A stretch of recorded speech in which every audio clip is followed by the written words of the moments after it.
gamers all around the flat universe. We're gonna be talking or giving my honest opinion about the new civilizations that recently came out in the latest DLC. So I'm gonna make a video for Sengoku, one video for Macedonian, one for Tuklik Dynasty, and one for Golden Horde. So the DLC has been out for about 10-ish days, and obviously we've had a creator access preview for a couple of days before that. So let's start with Sengoku Daimyo. Now this civilization is a 3-star difficulty. I'm gonna say probably not a 3-star in my opinion. I would say I would probably say it's a 2-star civ, maybe like 2.5. There's a couple of extra things you have to do with Sengoku Daimyo, but I wouldn't say they're like a little bit more complicated than Japanese, but they're definitely, I would say, not as complicated as China, Malian, or Jushi Legacy, or Byzantine, stuff like that. So difficulty-wise, I think they're 2.5 stars, I would say. What do I think about this civ? Well,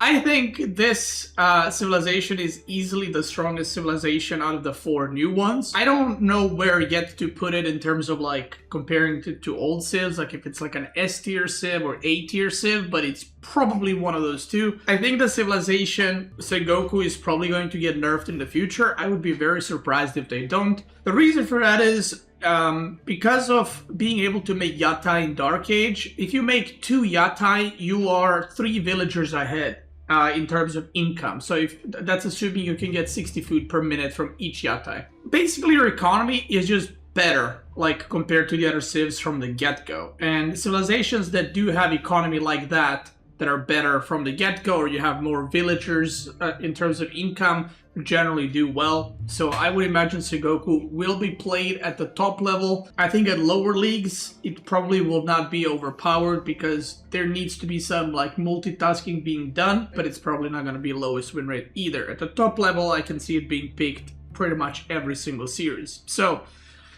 to start things off, Matsuri and Yatai are very, very strong. And basically when Matsuri gets leveled up all the way, it's 30% gather rate, which for farms is incredibly strong, and for other resources as well. And then on top of that, Yatai, if you plant them or put them around the farms, they also give you extra income for the rest of the game. So they have a lot of passive income. Yatai is also giving you the food cards that generate food as well. Next thing is that's a very strong thing. Probably second strongest thing they have is Yatai, in my opinion. The strongest thing they have right now is going to be the Koka Township landmark. Now this landmark for Japanese is pretty useless on land maps. It's obviously used on hybrid maps, but on land maps from Japanese we don't see it much. But for Sengoku it's completely different, and this is the one thing I would be shocked if it doesn't get nerfed. Because there's right now no downside and no weakness in this landmark. So whenever you play Age of Empires 4 or a strategy game in general, whatever you're using has to have some kind of weakness to it, right?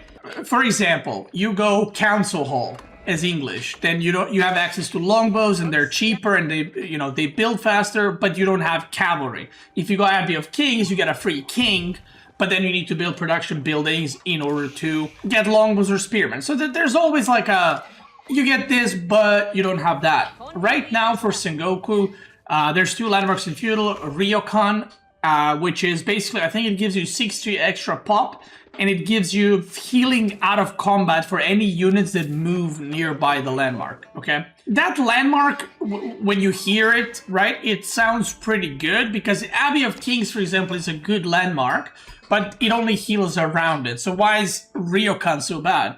Well, it's bad because Abbey gives a king, which is what makes it good, not the healing part.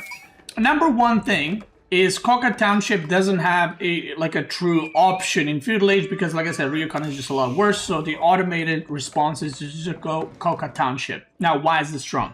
Well, the cooldown on the abilities, I think, are too low, and they're too good. And this works for both low leagues and higher level.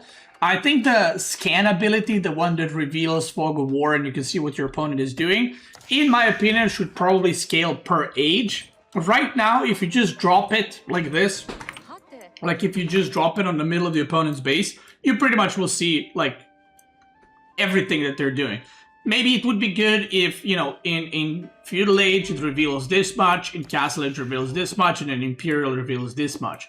So then there's some kind of, you know, power building over ages landmarks, so you'd nerf it, but it's not completely butchered in later stages of the game where you can only see this part, right? So it's just very easy to use, and it gives you a lot of information for free.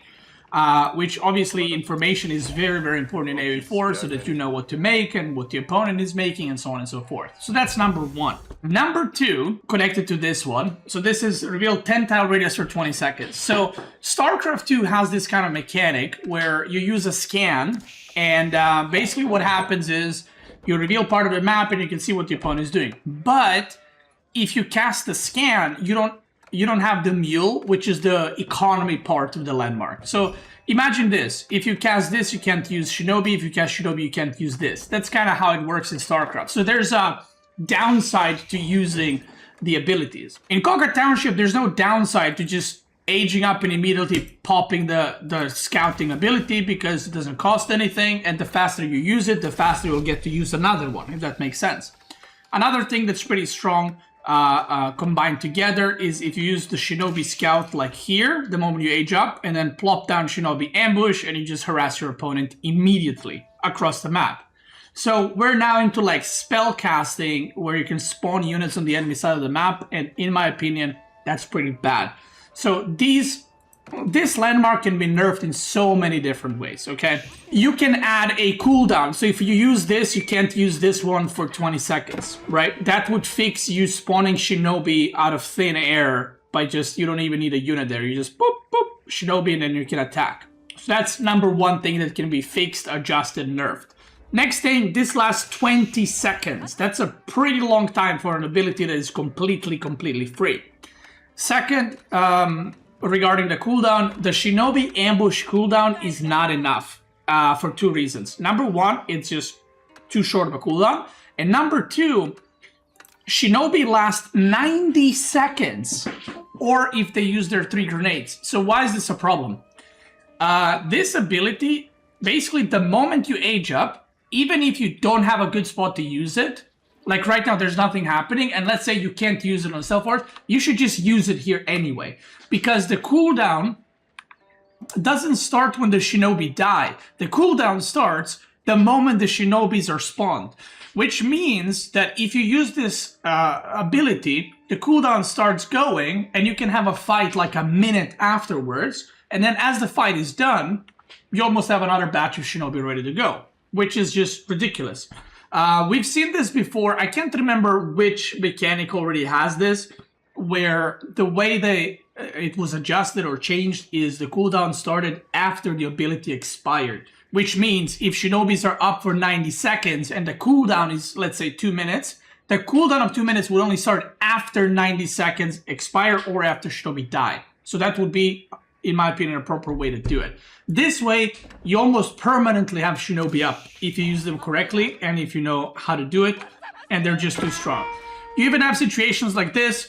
He's harassing me with longbow. Now, if this was any other civ, I would have to run back home. But because I'm playing Sengoku, I can just pop Shinobi for free. The cooldown is 90 seconds. And let's say I stop attacking here. You can see the ability is still refreshing. So I can just pull these guys back now, and I can use them later, right? I don't need to, because if I throw 3 grenades, they disappear. So this is one problem, in my opinion. The Shinobi either need to die or expire before this starts refreshing. Otherwise, it's too strong. Second, or third, fourth, whichever I'm on, the grenades increase damage taken of the units by 50%. This is a crazy level increase. So another unit that gives bonus damage taken, if I remember correctly, is Jushi's Legacy Grenadiers. And I think they give 15% or 25% something. I think it's 15% damage taken increase. Those are Grenadiers. Like, they're very expensive units. And then we have these units that are free. You can spawn them anywhere, and they make enemies take 50% more damage. Why is this a problem? Well, 50% is an absurd amount of health to be losing. To just give you a perspective, if you have Knight versus Horseman, if Shinobi hit the knights, the horsemen will start killing the knights. Like that's ridiculous, okay? Yeah, the Khan arrow from that's a good point, from Golden Horde costs 300 stone and gives 10% damage increase. Just to compare it. This is 50% and you can spam it. So yeah, 50% damage is just, in my opinion, crazy, and it's AoE. So if this was a single target damage, again, there's so many ways you can nerf this ability. If this was a single target damage, for Shinobi attacking 4 targets in Feudal, if the enemy has 20-30 units, that's not a big deal. And it would be kind of cool for you to target fire important units with Shinobi for them to take bonus damage. You know, right now you just kind of attack in the middle of the pack of the units and they just suddenly all take bonus damage. 50%. And that's just crazy. And then on top of all that, we have enemies are slowed by 30% for 3 seconds. So I just think this landmark has way too many good things in one click. And it has to be nerfed. Like, in my opinion, this is probably the best landmark, at least for like high level, competitive level, that we've had in a very, very, very long time. And the fact that it's a feudal landmark is crazy. Now, what's also crazy? Shinobi scale with age up. What does that mean? That means that in feudal age you spawn 4 Shinobi, in castle age you spawn 6, and in imperial you spawn 8. But wait, there's more. When you age up, Shinobi also get bonus damage, which means that in Castle Age, if you spawn 6 Shinobi here and you attack like a stack of villagers, you're almost one-shotting like 8 villagers. If you shoot 2-3 times, you can kill like 15 villagers with Castle Shinobi. In Imperial, it becomes even worse because Shinobi and Imperial do even more damage, and now they're also damaging units quite substantially, like actual fighting units. So the fact that this thing costs nothing, right? It doesn't cost any resources to use, and it's spammable, it means you should just use it 24/7. So this is a fight where these are these are castle Shinobi. So right now I just summoned them. They do 7 damage per hit, but after the first hit lands, these units now take 50% more damage. So I want you to pay attention. He has how many units here? Watch Shinobi now shoot on the spearman. You saw like 3 units dying there and then like all the other units getting damaged. That's Shinobi. Like, I literally defended an all-in with a feudal age landmark ability, right? So, yeah. The landmark is too good. Again, there's so many ways to nerf it. 50% damage is too high. AoE, the fact that it's AoE is crazy. The cooldown starting the moment you use and not after the Shinobi expires is crazy. There's a lot of things, right? And in my opinion, Yatai and Koka Township are just very, very strong. Now, perhaps Yatai will be fine if Koka Township gets nerfed, but who knows? Now, next thing, we have the Sake Brewery. We have Sake Brewery, and then we have the other landmark, the something temple. The temple, I think, is okay. I mean, it's just like a classic, you age up and you have a monastery type of building behind it to get relics fast. This landmark, I think, is pretty strong. I wouldn't say it's overpowered. It's very, very strong, and if you get all the eco upgrades, and if it's under Matsuri with 30%, these 5 villagers give you about 530, 550 gold per minute, which is about 100 to, let's say, 110 gold per minute, right? Per villager. So that's very, very good. I'm not typically in favor of landmarks that you sit in your base and they just give you a lot of gold income or a lot of passive income, but there it is. We got another passive. It's kind of passive, but not really, because you have to put villagers on it. Let's talk about the Imperial landmarks. Castle of the Crow and Sword Hunt statue. I'm gonna be honest, I didn't have too many Imperial landmark games just because they end a lot sooner. Now, Castle of the Crow, this seems to me like more like an FFA type landmark or like team game landmark perhaps. Because, or maybe like maps like King of the Hill, this can be pretty good. Other than that, maybe if you're going for Sacred Sun Big 3, I don't know. But siege units getting 10% damage and +1 range sounds really good. but in practice, it's like you have to fight around keeps and around castles in order to get this. So while it is nice, you're not always going to have it, right? And it reduces the cost of constructing castles. So like I said, FFAs, team games, maybe if you're trying to go for Sacred Sun Victory, that's pretty good. But in general, not something you want to go for every single game. And I think Sword Hunt Statue is just better because Daimyo cost is decreased by 50% and you can make, how many, 5 of those total. Increases Daimyo attack speed bonus by 20%, which is what you want. And then level 3 Daimyo Estates will spawn levies 100% faster. So I think this landmark is just better overall. And you will get a lot of value from it without actually needing to pay attention to like, oh, I need to fight here or I need to do that. It's kind of like a passive bonus, if you will. Yeah, let's talk about units. Actually, let's talk about their economy. Their economy is kind of similar to Japanese. I mean, obviously, it is their variant, right? So, like, in terms of berries and stuff, it is very similar. A lot of the games you can open on deer. You can even go on boar with 5 villagers because your yatai makes it so that the boar doesn't attack you back. And if you're playing Sengoku Daimyo, even though Japanese has better food income because of the Kura storehouse that spawns farms, with Sengoku, you're actually going to have a lot more gold. So you need less workers of gold, which means you can transition to farms earlier compared to Japanese.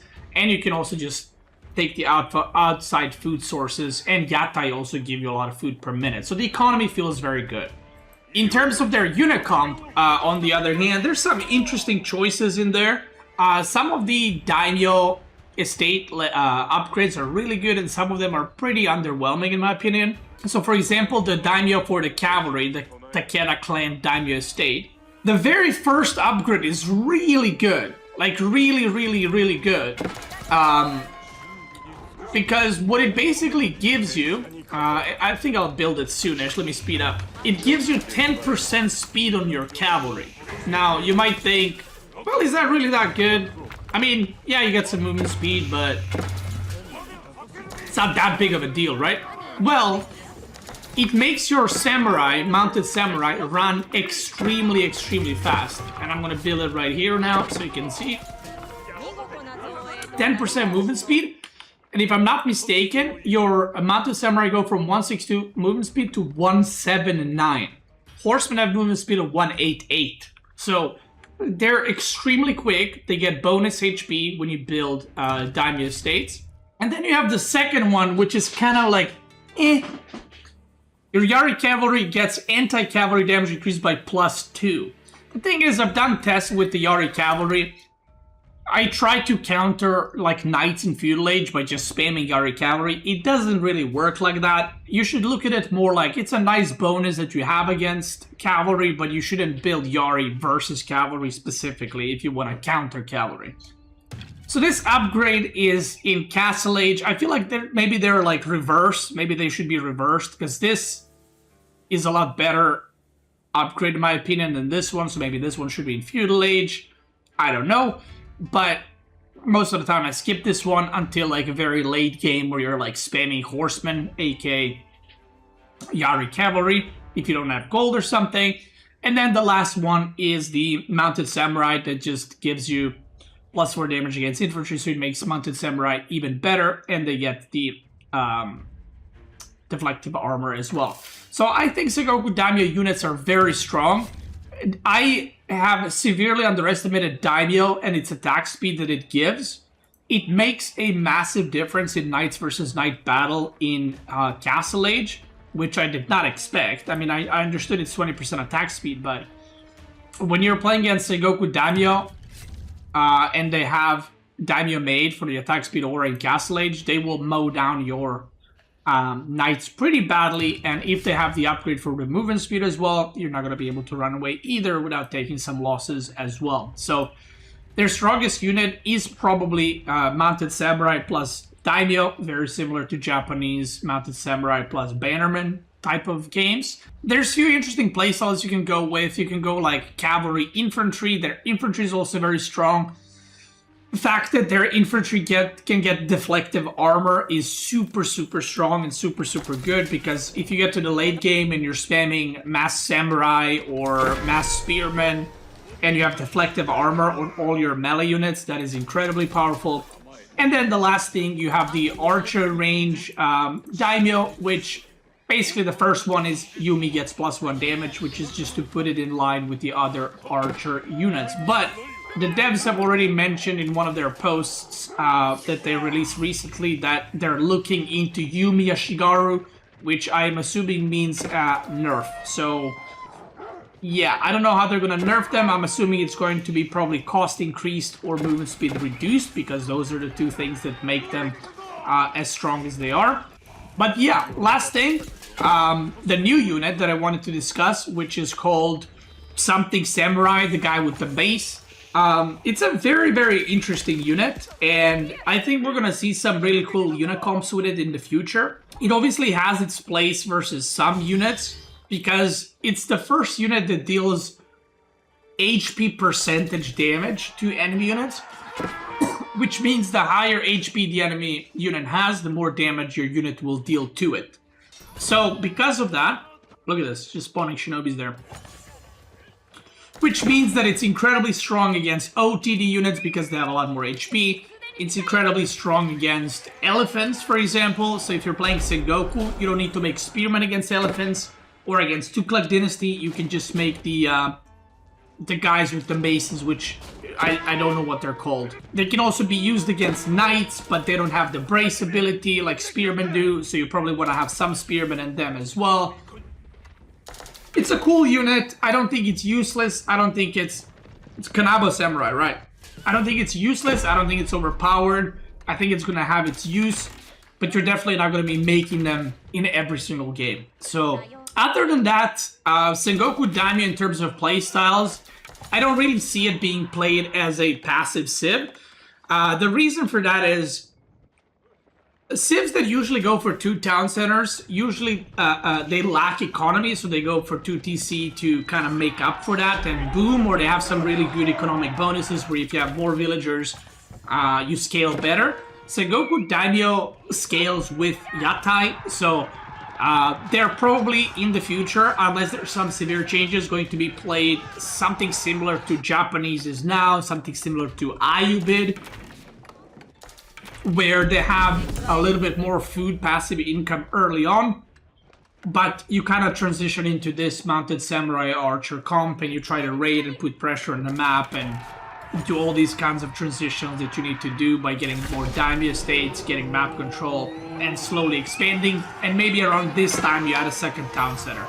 Other than that, I don't think you're gonna see a lot of like you know, Daimyo, like I said, 2 TC. It's most likely going to be either some kind of Yatai play into long feudal play, or it's going to be Yatai into fast castle, which has been which I've been seeing a lot more recently, and it feels pretty good. It basically played like Japanese castle rush into mounted samurai. So, and you can use Shinobi to defend, which is just kick W, which is what I did this game actually. So yeah, in terms of where I would rate Daimyo, like I said, I haven't thought about tier list yet. I think the civilization is really strong. I think even if Shinobi get nerfed, they will probably still be very good. But right now, I would probably call them or give them S or A tier if I had to pick. If I had a potato up to my head like this, I would give them an S or A tier. So yeah, I think overall it's going to be a pretty, like I said, straightforward civ. A bit more difficult to play than your average civ, but pretty straightforward. I don't think you're going to have some crazy transitions or crazy, you know, tech switches or whatever. Like I said, something similar to Ayubid Japanese type of playstyle. So I definitely think that you should be using Shinobi before they get nerfed. Let's just say that. So that's it. That's going to be my honest opinion about Sengoku Daimyo. If you're watching on YouTube, I want to thank you so much for watching. I hope you enjoyed that one. And if you're a fan of Sengoku Daimyo and you love playing it, I love it too. Maybe it's my favorite civ, but I also hate it the most right now. So it's a love-hate relationship. And if you're watching live, let's keep going because we got to do some more opinions on the other three.